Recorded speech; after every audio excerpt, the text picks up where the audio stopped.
good evening or afternoon, really, depending on where you are joining us from.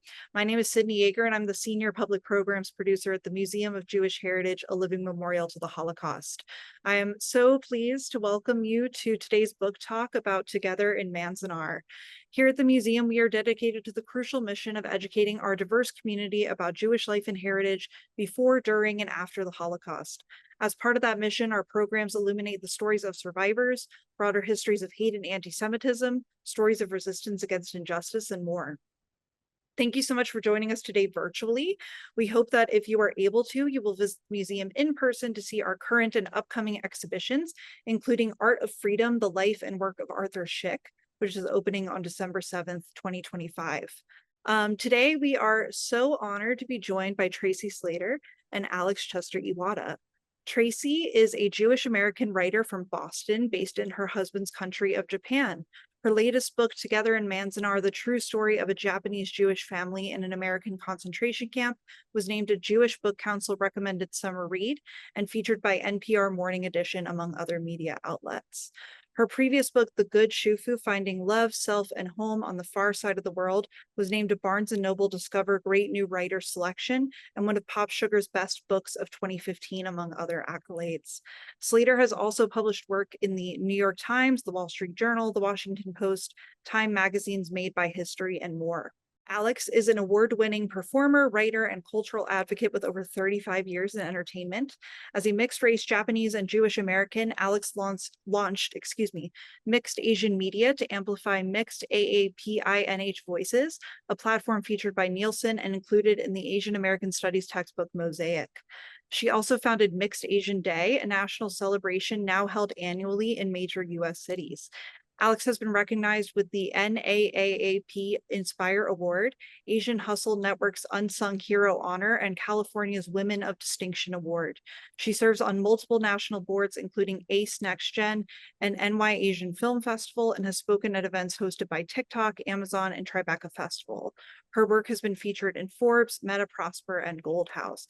So we are joined by two very distinguished people, so we're very lucky to have them. Great. Yay, I'm so excited to be here. Thank you for having us today.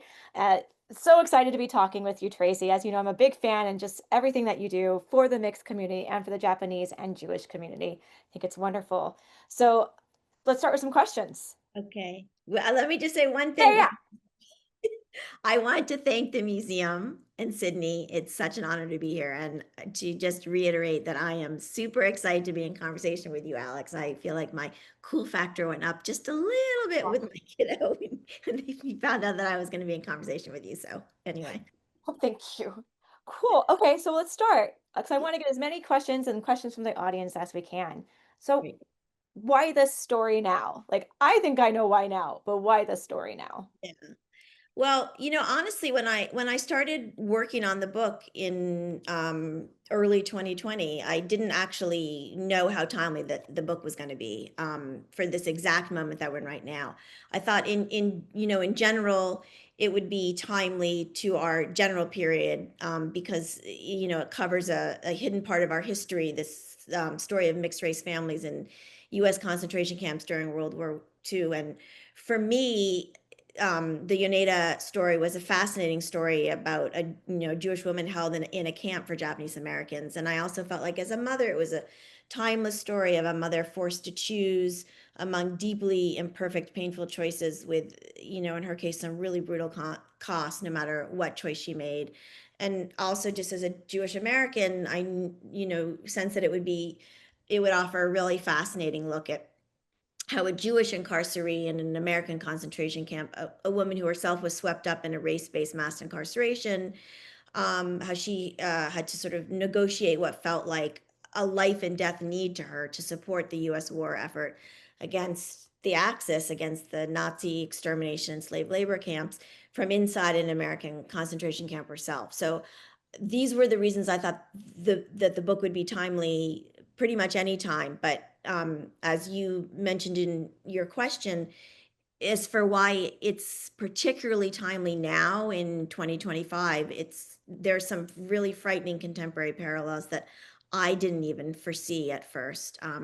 For one, I think in the US we're seeing today, you know, another round of incarcerations and deportations with no due process whatsoever. And we're seeing the stripping of civil rights and protections, and also even citizens' rights and protections from whole groups. And we're seeing the scapegoating of certain groups of citizens or residents who pose no proven or even measurable threat, through rumor mongering and through rumors and fear mongering. So, for all of these reasons, I think the book is even more timely now than I thought it would be. And there are even more parallels, unfortunately, it seems today, to this period of history during the forced removal and incarceration of the Japanese American community and the mixed families who were swept up in that. Yes, yes, to all of that. So the book subtitle is The True Story of a Japanese Jewish Family in American Concentration Camp. Why did you choose to use concentration camp as opposed to the more widely used and potentially less controversial internment camps? And I just have to say, my Japanese side was in those concentration camps. Yes, I knew that, and that was one reason that I was even more sort of touched and honored, that you would join me in conversation and bring your perspective for all of us. And the question that you ask is actually a really good one and a question that a lot of people ask. And I think it's a really important question.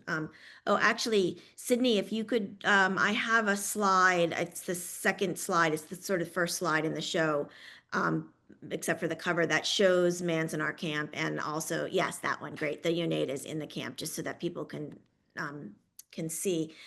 So the reason that I call Manzanar and the other camps like it concentration camps, and not internment camps, is for a couple of reasons.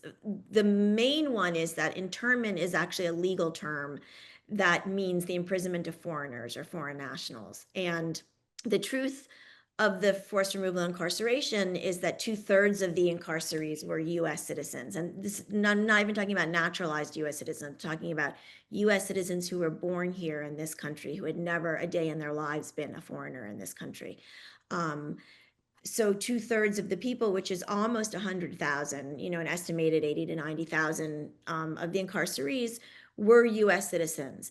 And the lie upon which the forced removal and the concentration camps were built was that no matter whether or not someone was a citizen, if they had Japanese blood, that meant that they were foreign, that they were Japanese, and that their sort of Japanese ethnicity determined their danger to the country.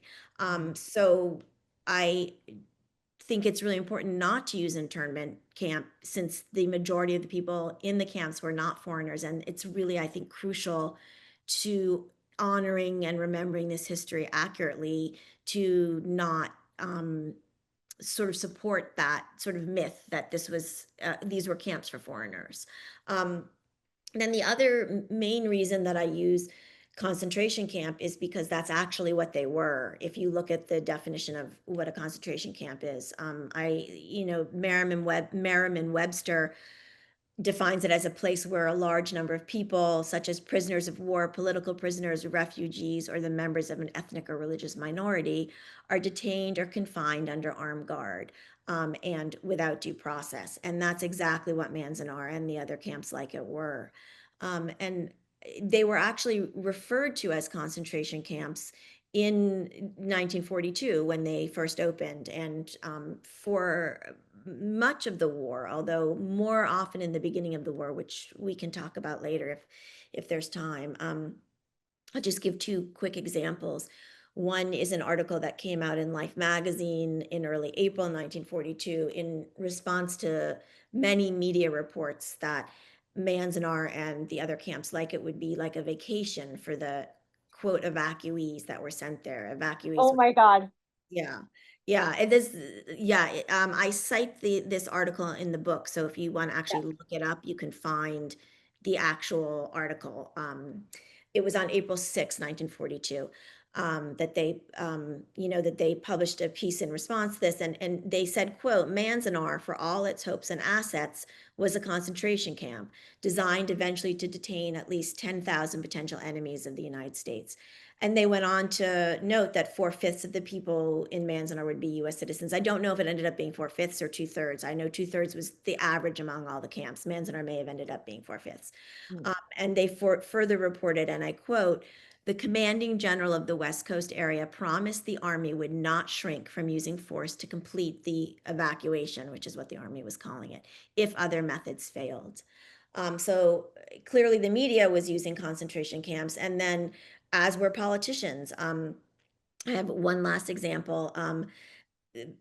California Representative Leland Ford announced on the House floor on January 20th, before the camps even opened, when they were discussing, when the government was discussing who was going to be removed and whether citizens were going to be part of the group that were removed from the West Coast or whether it would just be foreign immigrants.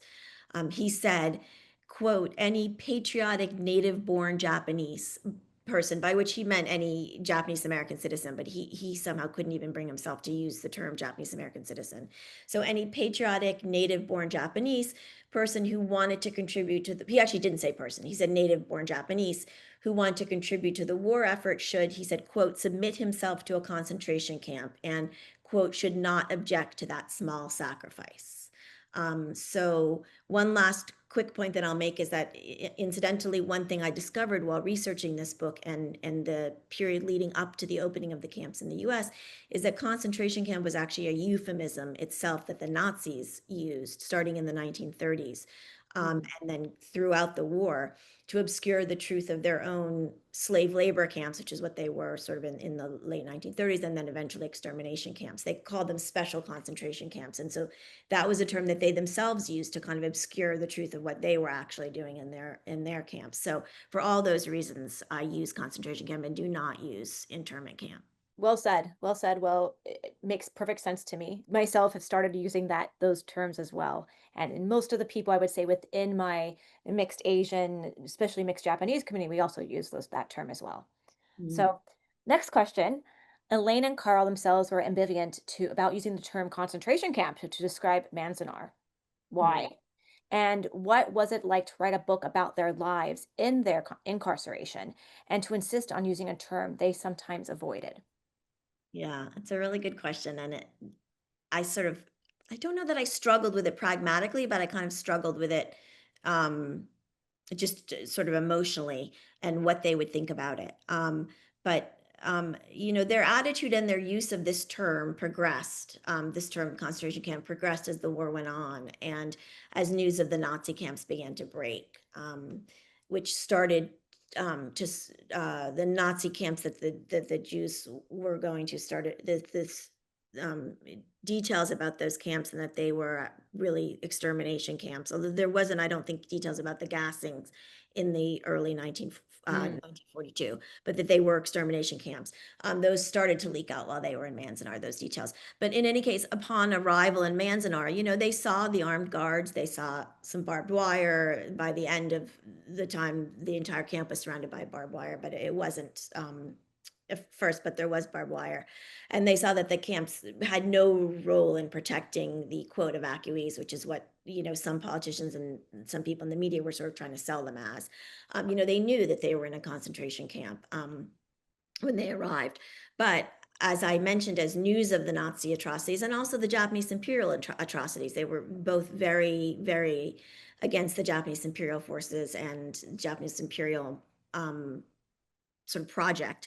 As news of all of those atrocities began to leak, and as the Nazi euphemism became more widely adopted, the euphemism of concentration camp for their camps, and mostly as the Yonedas' desire grew to avoid criticizing the United States government, and I think this was really key for them, as this became sort of the only one avenue left to them to support the war effort from inside a camp themselves. They desperately want to support the war effort, but obviously really couldn't do much from inside Manzanar at all. So this became sort of the one and only way that they could support the U.S. war effort, or one of the one and only ways to avoid criticizing the U.S. government. And it also, very crucially, became one of the only ways that they could maintain their ties to the leftist community outside of camp. Mm. Because pretty uniformly, the leftist community across the country kind of mandated a full focus on beating the Axis over absolutely everything else, and that nothing could get in the way of the war effort. If you were sort of a true leftist or true part of that community. And, Karl and Elaine certainly responded to that. And they became more and more ambivalent about using the term concentration camp for their fear that it would, reflect poorly on the United States and also suggest some equivalence between the sort of democratic powers and the fascist powers. And they insisted that whatever crime was being committed by this mass race-based forced removal and incarceration with no due process whatsoever, whatever crime is being committed by the US government, with these camps, that for the sake of the war effort, that needed to be temporarily placed aside until when and if the war was won by the allies. And it's important to remember, I think it was important for me to remember while I was writing that, they were in Manzanar in 1942. It really did look like not just that the allies might not win, but that the allies would not win. It really looked like the Axis were winning at that point. So, that was very frightening for them. Actually, Sydney, if you post slide 3, there's a glimpse of kind of the leftist perspective. Yeah. So, oh, sorry, my spacing got off a little bit there. But this quote that you see from the editor of the Jewish Daily is a quote that was said to the Yonedas when this editor, who was a contact of theirs, came to Manzanar to sort of take notes on what was happening at the camp and report on it. And this is what he said, that it's clearly not right what's happening to this community, your community, but we cannot focus on this right now. We just don't have the effort, and we just don't have the energy. And again, that's a stance that Karl and Elaine embraced. And it might be a little bit hard to see, but this newspaper clipping that I have on the side is from a leftist paper called People's World. It was a labor paper that Karl actually frequently wrote to from inside Manzanar. And he, was quoted in and wrote to before he went to Manzanar as well. And if anyone's interested, if you want to, a copy of this clipping to see it more clearly, I'd be happy to send it. But you can see the kind of ambivalence that this leftist paper had about critiquing the camps, and the forced removal, presenting it as a sort of hard necessity, but one that was kind of not really framed in such a bad way. And at the bottom, there's this quote about the girls who were standing waiting to be, put on the train to go to the camp, and they're sort of flirting and giggling as young girls do. And anyway, I think this really perfectly captures the real reluctance that many people in the leftist community had to criticize the forced removal and incarceration while it was going on, and that really impacted Karl and Elaine. One of the things the book does is uncover a hidden history of mixed race families who were swept up in the forced removal and incarceration of the West Coast Japanese American community. Why did you think this was an important issue to focus on, given that the majority of the incarcerees were not mixed race? Yeah, that's an interesting question.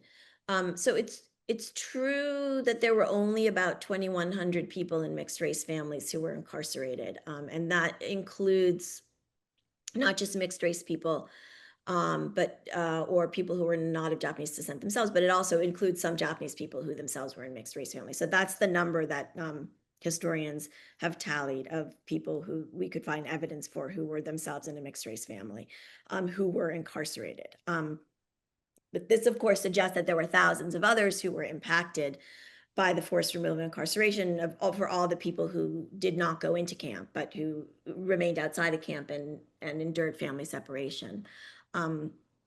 So it's true that it wasn't a percentage wise, a large portion of the population. But the reason I felt that it was important to focus on and to kind of connect Karl and Elaine's, the Yoneda's experience in camp to the sort of broader story of mixed race families in the camps, was that for a couple of reasons, actually. One, we have in our country like an explosion in the number of mixed race residents and citizens. And one goal of this book was to bring the story of the forced removal and incarceration to people who might not originally have seen themselves in that history, or have been able to imagine themselves or anyone who simply looked like them as an incarceree in one of these camps. So I knew that, in terms of the ethnic makeup of our population as a nation, the story was becoming either more relevant or sort of more intimately able to, more relatable in an intimate way, is a more grammatically correct way to say that, in some ways than it had seemed in the past. So that was one thing. But even more than this, actually, Sydney, if you could post the next slide, it will help back up what I'm going to explain next, which is even more than the contemporary relevance, or potential interest in this hidden history of mixed race families, is that the policies defining, identifying, and policing these mixed race families is perhaps paradoxically one of the most vivid ways that we can trace the racial obsession underlying the entire forced removal and incarceration.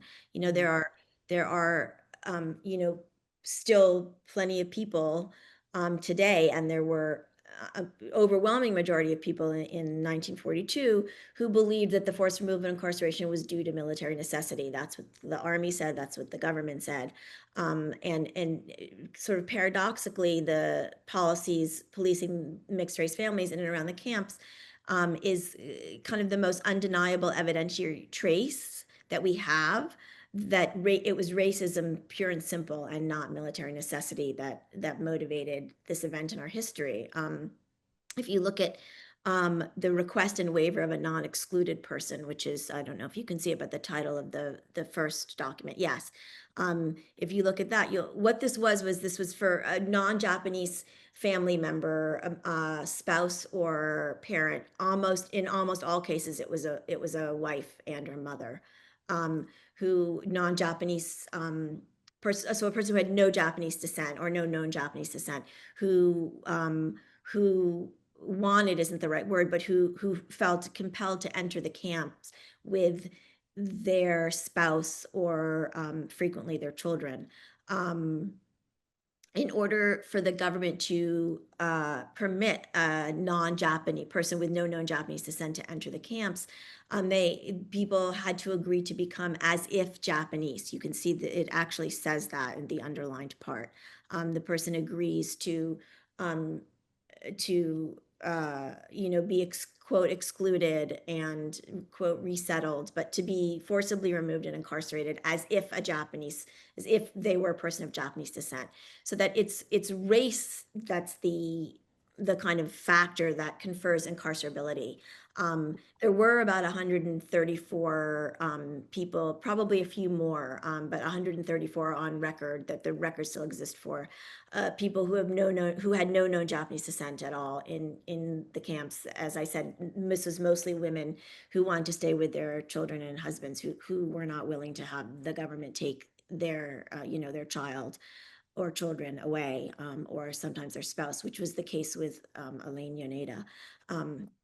The document also gives a really clear, I think, view of the narrative spin that the army and the government relied on. It's saying you must attest that you're requesting the privilege of accompanying your family member to camp without persuasion or duress. So this is what they forced people to sign if they were going to be able to stay with their family and go into camp. If they had no known Japanese descent, if they had, in the words of the army official, Karl, who really ran the forced removal and incarceration, who actually himself was Jewish, but hid that fact, which was really fascinating.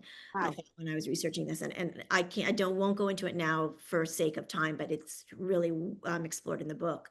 But as he said, if you have one drop of Japanese blood, you have to go. You have to be incarcerated. But so this was for people, I guess, who did not have one drop of Japanese blood, as far as the army could, ferret out.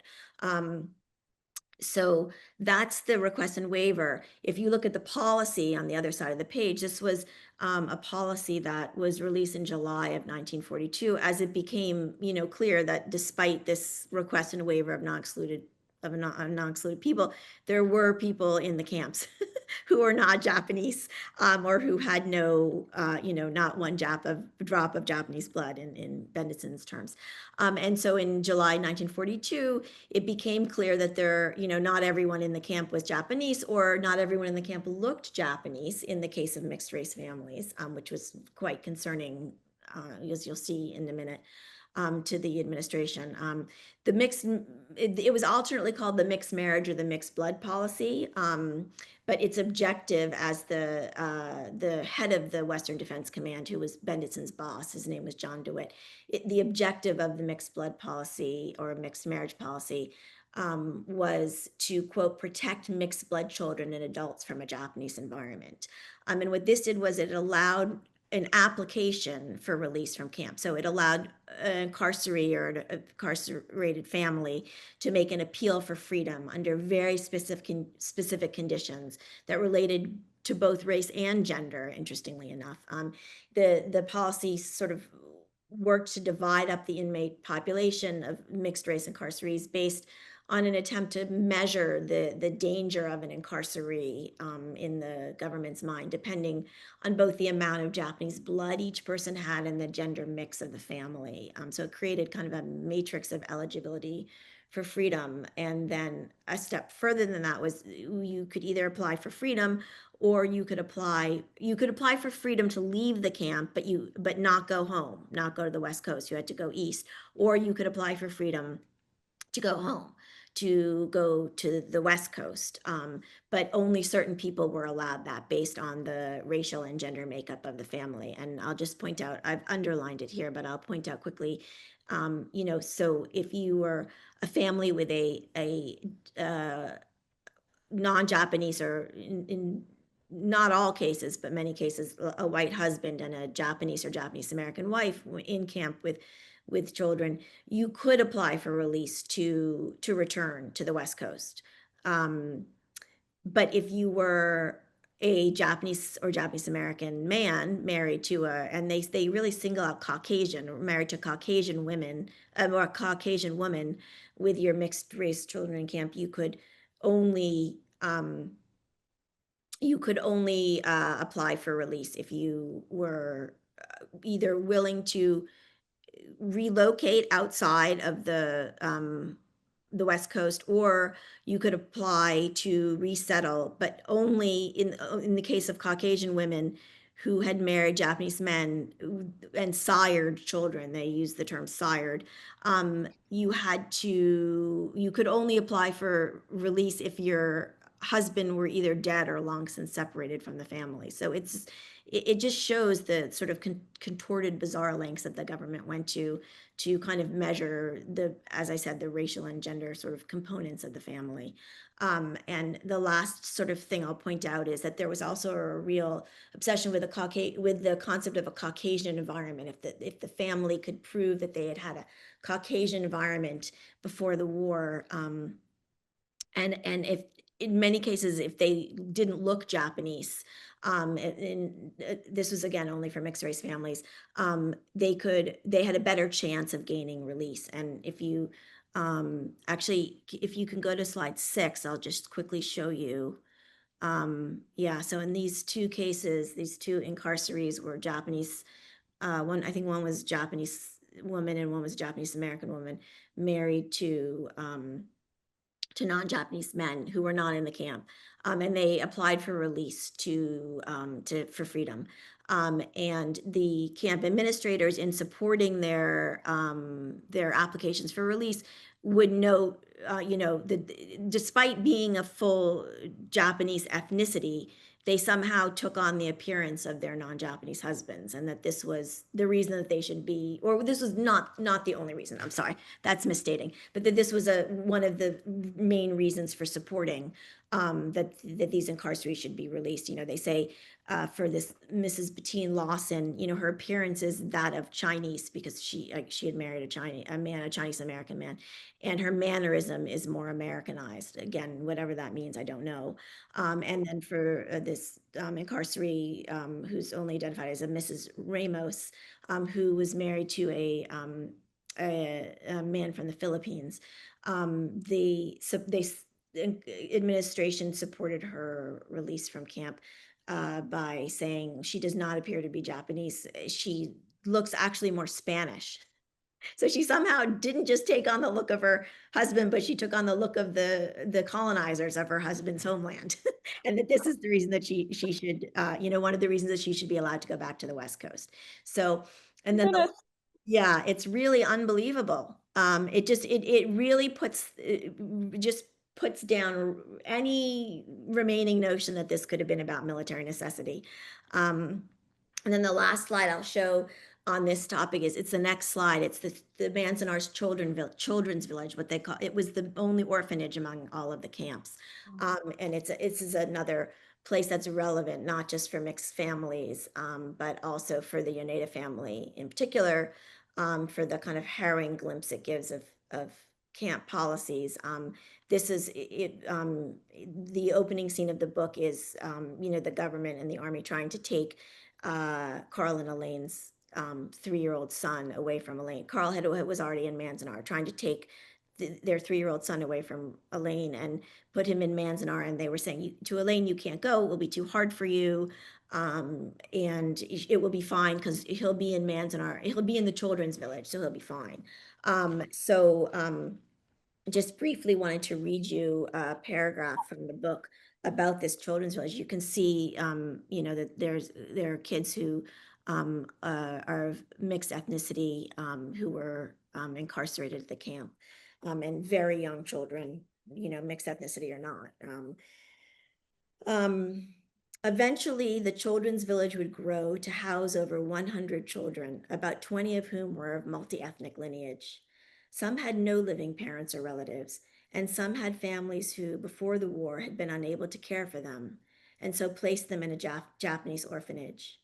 For mixed-race children who weren't in an orphanage before the war, but had neither a living Japanese relative in a camp, nor a non-Japanese one willing or able to be incarcerated with them, the Army's policy was to take them from their current guardians and send them to Manzanar's orphanage too. As Karl Bennetson himself had reportedly told a priest, if, quote, they have one drop of Japanese blood in them, they must all go to camp. One blonde-haired boy at the children's village had been living in a California orphanage for white children until the bombing of Pearl Harbor, never even knowing he was part Japanese, until someone checked his file and alerted the Army. My God. Yeah, he was joined in camp by 2 teenage girls who'd lived with their white grandmother and also lacked any knowledge of their mixed Japanese heritage. So for all of these reasons, I thought the story of mixed race families beyond just the Yonedas, who were the only Jewish Japanese family, but not the only mixed family. I thought this was an important part of the history to tell. Absolutely. Absolutely. And just it's amazing how history continues to repeat itself on many levels. This is, Yeah. yeah, I'm so glad you wrote this book. So on the topic of mixed race families in the camps, what was it like for Elaine as the only Jewish mother among any of the 120,000 people incarcerated in these camps? Yeah, so good question. I have one last slide, one last picture of Elaine and her family and a leftist friend in the camp, just so that people can see it. Elaine's in the dress. Tommy is in the overalls. Her husband, Karl, is the only man in the picture. And then you can see Elaine's white daughter, who she was forced to leave behind when she went into the camp.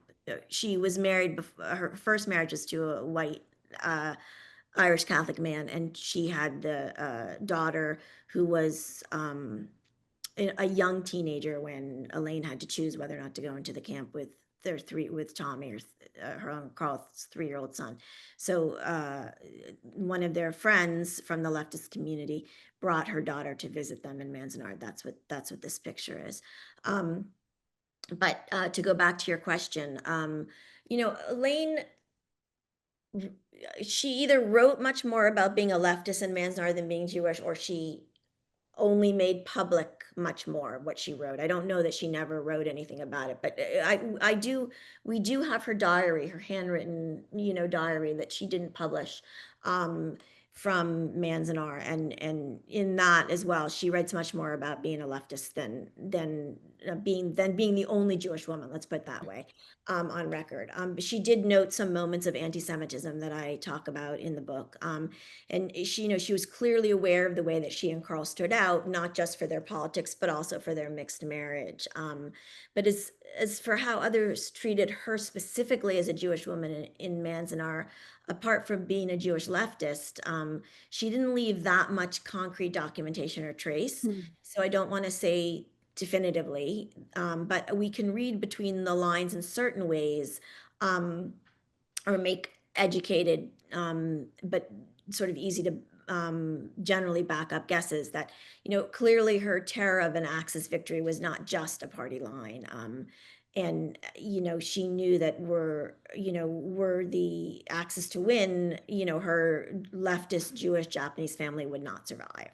And she clearly felt frustrated, and she wrote about her frustration that more incarcerees in the camp in Manzanar were not as loudly committed to the war effort above and beyond all else in 1942 when she was there. I think it was hard for her to sort of accept that a lot of people just trying to get through, and Mm. they were not willing or able to, to get involved in the war effort in the same way that she was. Um, One interesting thing to note is that Karl Bennetson, who I mentioned earlier, who is the sort of architect of and main manager really of the forced removal and incarceration, he came up with the entire concept really of it. That although he was Jewish, but he hid his Judaism. He changed his name. He kept it a big secret that he was Jewish, which he probably had to do actually to become successful in the military. But in any case, he did it, and it makes it all the more sort of disturbingly interesting. He was quite preoccupied with Elaine's Judaism. He knew about Elaine and Karl because they had been such prominent leftists before the war. He knew Mm. they were in camp, and he in a government memo that's since been uncovered, he referred to her, he called her a Russian Jewess who is of the rabid soapbox type of communist. So he Oh, also was pretty preoccupied with her being a leftist, but also with being Jewish. So that's the most sort of honest way that I can answer, given the documentation that we have. yeah, yeah. Well, it's just so wild, absolutely wild, and also not surprising at all of any of this. Um, I'd love to like pivot to a little more personal, if that sounds good. Okay, So, yeah. yeah, what has it been like for you navigating being a mother of a mixed Asian child? And do you see yourself in Elaine at all? I do see myself in Elaine in some ways. And in other ways, she feels very different. My understanding of her feels very different to how I understand myself. I guess the main thing is that she's way more of a fighter than I am. Mhm. And I was both fascinated. I was fascinated and compelled, and also at times confused, actually, as I learned more about her story and when I tried to imagine myself in her shoes.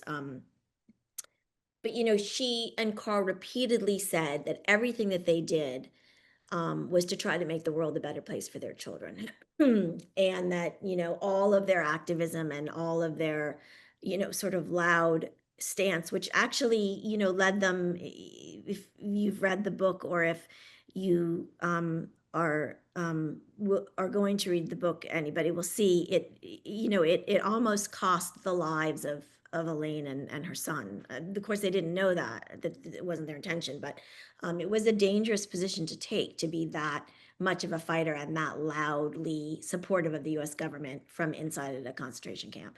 Mm. But they were very clear that everything that they did it because they wanted to make the world a better place for their children. And that was their ultimate goal. And I don't know that this book is going to make the world better.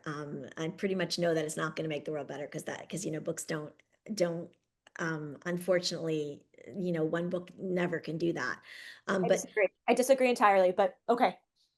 but part of my motivation in writing the book was to do something that felt very important to me as the mother of my own mixed Japanese Jewish child, and that was to learn more about all three heritages actually that my child will inherit. Japanese in America, because my husband's Japanese, he's not Japanese American. So our child is the first not just Jewish Japanese American, but the first Japanese American also in our family.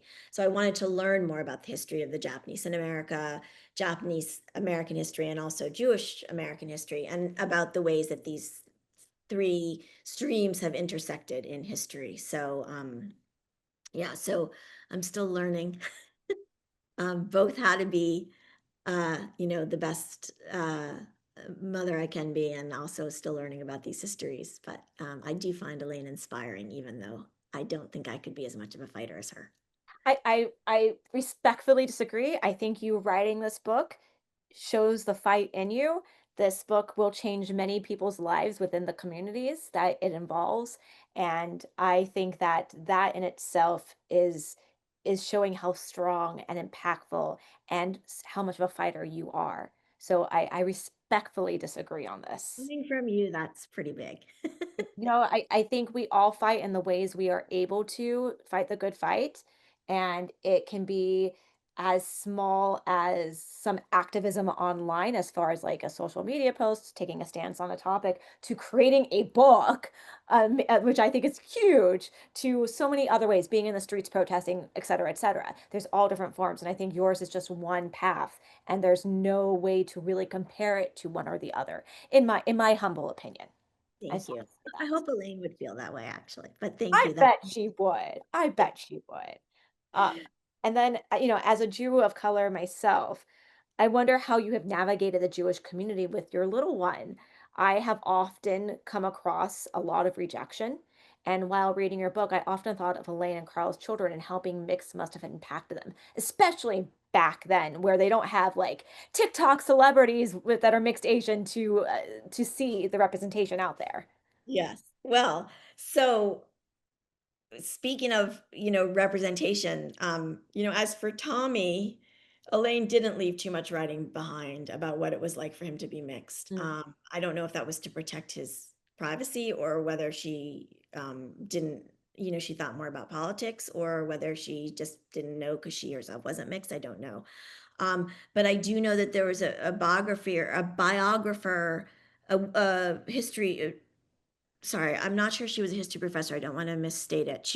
Anyway, a professor.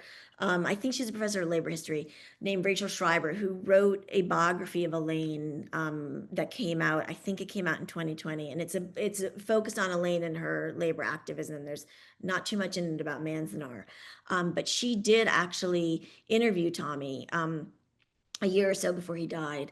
Um, Mm. and he had died by the time that I started writing my book. But I was able to, talk to his children. But he identified, she said, as a Jubu, like a Jewish Buddhist. So, Yes. yeah, I never heard the term before, but apparently it is actually, he didn't coin it. So, No, yes, yep, yep. Many of us so Jews. I know that he kept a connection to both of those heritages, even though he had a very difficult life after Manzanar, which the last chapter of the book Yeah. talks about. He had a very stellar. He was a very high achiever, but he really struggled underneath. So, and then you asked about myself and my kiddo. We don't, we were in Japan for until COVID basically, and then we came here and there was COVID. So we don't do a ton of stuff at the Jewish community centers. We're temporarily in Toronto on the way back to Japan in a couple of months. For to resettle to resettle there, because that's again where my husband is from and where his job is. But we don't go to that many Jewish events here. And I asked my kiddo, because I didn't really know how to answer this, and in my child's words, my child said, I'm one of the reasons we don't go to too many events is because I'm mixed, and because we're not very religious. Mhm. And so I don't really feel like I'm actually part of the Jewish community sometimes. So partly, the Jewish community in Toronto is conservative or Orthodox. There's not a big Reform community here. Mm. And I grew up Reform. So I think that's maybe where the concept of like not being very, very religious means maybe not being very Jewish. I don't know.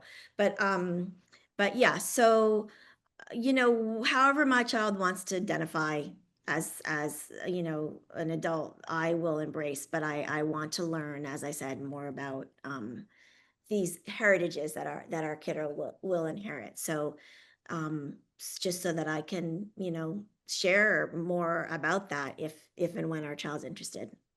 I love that. I love that. And and I'm so thankful that that there are people like you in the world who, who can show what it's like to embrace all of these different heritages and who show that, mixed Jews of color, particularly, which is what, feels important to me because that's my child.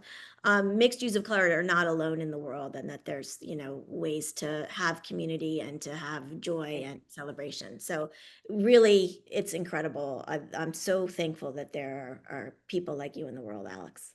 Thank you, and definitely shout out to the Lunar Collective, which is that incredible Asian Jewish group that I'm on their advisory board. So like I feel be thankful to them because they've really helped me find a safe space within the Jewish community where I do feel accepted and I don't have to ever have awkward questions thrown at me, to put it nicely. But yeah, whenever he's ready, he can come talk to Auntie Alex. Oh, yeah, he'll be psyched. He definitely thinks Awesome. it's cool that I'm talking to you now. Oh So, gosh. yeah. So, yeah, anyway, I just think it's important to listen. So, I'm thankful there are people I can listen to like you Awesome. and like, Well, this has just been absolutely wonderful and incredibly engaging. I hope everyone, if you haven't read the book already, you do so. It's an important piece of history. It's a important piece of Jewish history. And I think right now, with so much that we are seeing that the world is repeating history in so many aspects, that it is important that we uh, always remember and never forget. To start with, Tracy, could you tell us a little bit more about how you came across this story and where you found it and kind of how you did the research for it as well? yeah, sure. So, I came across the story like from a Google search, really. I came across the Yonedas, Elaine Yoneda, from a Mhm. Google search of I don't even know why I was thinking about it. But I was thinking, wow, I wonder if there are any Jewish women married to Japanese or Japanese American men who went into one of the camps in World War II in the US. Don't ask me why my mind went there, but it did.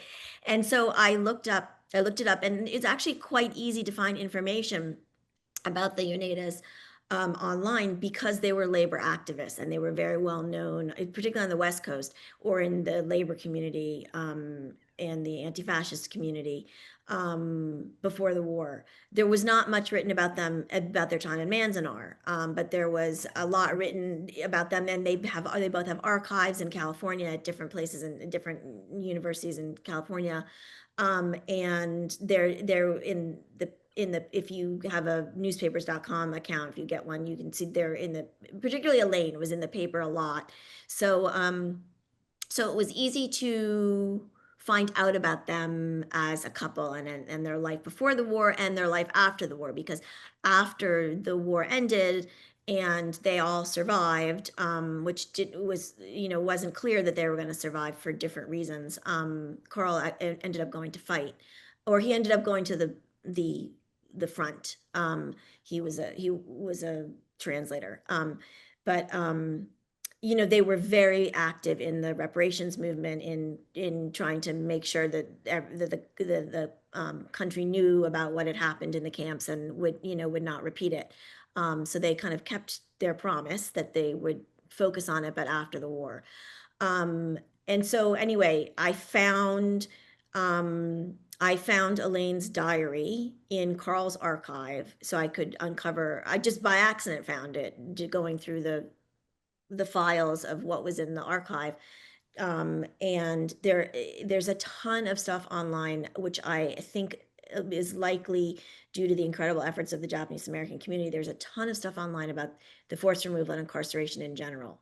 So I was able to piece together stuff about their time in Manzanar, from Elaine's diary. There was also a English translation of Karl's diary that had just gotten published as I started working on the book. That's cited in the book. This is all cited, but feel free to get in touch with me if anyone wants the a link to the book. So I had that, and then I was able to reconstruct all the events that they were involved in from the extensive documentation that exists about what was happening in all the camps, even if it wasn't specifically written about the Yonedas, but that I knew that they were involved in an event and could find a lot of information about it. So That's amazing. And that's so cool that there is still so much documentation about them. And that just reminded me, and I'm just going to put this in the chat as well. There's an amazing organization called Densho that preserves a lot of these stories. So I really recommend that a lot of you me check too. it out. They were hugely helpful, Yeah, hugely. And there's like no paywall. It's like it's all yeah, out there. It's yeah, an incredible organization and an incredible way for people to learn more about this. yeah. So another question that came in, did you ever get to meet any of the Yonedas or their descendants? Yeah, well, I didn't get to meet Carl, Elaine, or Tommy because they had all passed away by the time I started working on the book. But I did get to meet their granddaughter, Elaine and Carl's granddaughter, Tommy's daughter, and through her was in indirect communication with her siblings as well. And she was amazing. She was like a biographer. Well, I don't know that I would call this a biography, but she was like a narrative history writer's dream. Like she said, she offered me, stuff, documentation that the family had saved that wasn't necessarily in the archives. She did exclusive interviews with me, but she said, you write whatever you uncover, that's the truth. Like I'm not going to control what you write at all. I'm going to tell you everything I remember that about the truth of the of our family, and then I'm not going to like, it's not even that she didn't micromanage. She didn't try to interfere at all. She was incredible. So I mean, I'm not surprised that the Yonedas had an incredible granddaughter, but I really lucked out also with their descendants. And kind of a follow-up to that, what has her reaction and maybe the extended family's reaction been to the book? Yeah, they've been great. I posted on my Instagram. I don't have it right here, but feel free to contact me and I can send it.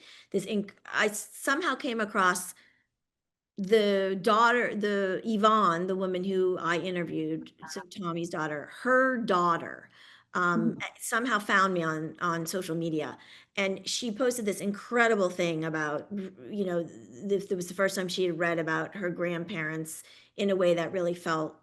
I don't want to put words into it because I don't mean to make it sound like the other stuff that had been written about them wasn't accurate or anything at all. She didn't say that, but anyway, they've been incredible. I have posted some stuff that the family has said about it, and yeah, I've just been really, really touched, and yeah, just I feel really grateful. That's amazing. And uh can you just tell us a little bit, and I'm sure this is covered in the book as well, but people are wondering a bit about Joyce, Yeah, Elaine's daughter. What happened to her when Elaine was in Manzanar? yeah, it's just so, it's such a important part of the story of mixed families in the camps is the family separations, and it's also a huge parallel between today and what happened in the forced removal and incarceration. Well, it broke apart Joyce's life as well. And she and Elaine, I don't want to give away, like totally spoil the ending, but let me say that she never lived with Elaine again. And she never was able to build a stable life. She ran away a number of times when Elaine was in the camp, and Elaine had to get permission to leave temporarily. It was very temporary. She was under curfew. Like again, it's clear that, you know, she was in an incarceree who was just allowed to leave because her daughter was missing. And what happened to her, and the reason she ran away, it just really clearly broke apart her life in the same way that it broke apart the lives of the people who were incarcerated. So, so if anyone has any questions, like, offline, I can answer more. I just don't want to For sure. like give Yeah, give it it is. all. Yeah, and it's brutal to hear about these things, and as we've kind of said all through, there's a lot of echoes in what is happening today.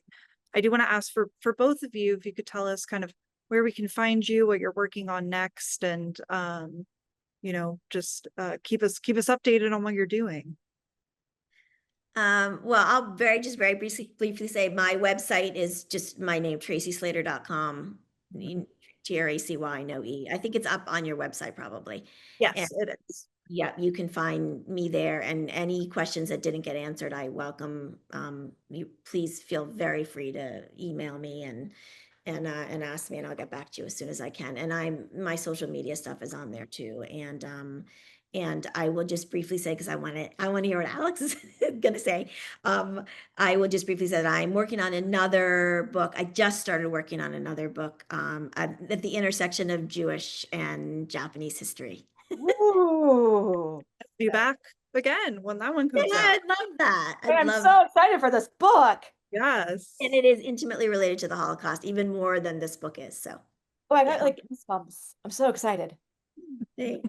All right, your turn. Oh gosh. Well, I just finished hosting Mixed Asian Day in San Francisco on Saturday. So, taking a little bit of a hiatus from that, but I have, if you're in New York City, I will be speaking on the 24th with Ingrid Dahl on her book in New York City with the Authentic Asian. So you can find that on their website. Otherwise, you can follow us at Mixed Asian Media on Instagram, or go to our website, mixedasianmedia.com. We're constantly posting new articles related to the mixed API space. And then if you want to follow me at Alex F. Chester on Instagram, you can kind of see what I'm up to there. Like I said, I sit on many boards and have many roles, and it's all about community for me. So if you have any questions, you can slide into my DMs. I'll answer. Thank you both so much. This has really been amazing, and it's been so awesome to have you both here. And I hope we can have you both again. We would love to welcome you again in the future. And for those of you who have joined us out there, thank you for being here. And I really highly encourage you to purchase Together in Manzanar, which you can do at the link in the chat. So please do definitely check that out. Also, if you enjoyed today's program, we hope you'll consider making a donation to support the museum at mjhnyc.org/support, and also joining us for our upcoming programs, which you can find at mjhnyc.org/current events. Thank you so much to Alex and Tracy. It was really excellent to be with you. Have a great evening, and we'll see you all soon. Thank you. Thank you so much, Sydney and Alex and everybody. Thank you, everyone.